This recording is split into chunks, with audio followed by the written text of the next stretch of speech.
قبر إما روضة من رياض الجنة وإما حفرة من حفر النار بالنبي يقولي قبر يقول لبا مد بنغنيا أما بربرها جنة كمدو قفك نغنيا أما قد قدلك النار كمدو نغنيا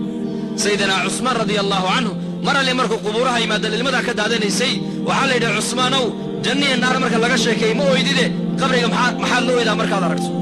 وحيري قبرك وحان كم مغلي النبي قول عليه الصلاة والسلام قبرك وقريك قريها آخر وقوه الرأي hadduu qofku halkaa ku nabad galo nabadgelyo ayaa u dambaysa hadduu halkaa ku cadaabo ku khasaarana khasaarihii weynaa buu u gudbayaa buu yidhi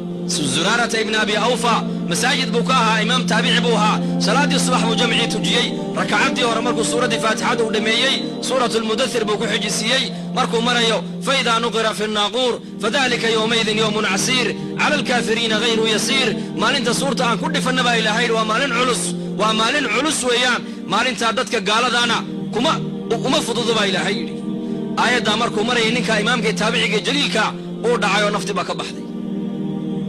sayidina cumar masaajidkii nebigu soo galay habeen inay yaro shaab buu arkay oo salaatuleyl tukanaya oo soodka kor u qaadaya markaasuu cumar istaago uu dhegaystay yarkii yaraa markuu faatixadii dhammeeyey wuxuu ku xijisiiyey watuur wa kitaabin mastuur fii raqin uu dhegaystay cumar markuu marayay yarkii yaraa ina cadaaba rabbika lawaaqic maa lahu min daafic halkaa markuu maray cumar uu suuxo uu dhacay gurigiisii baa la geeyey 30 maalmood buu xanuunsanaa xanuunkiisana wuxuu ku yimid lama ogeyn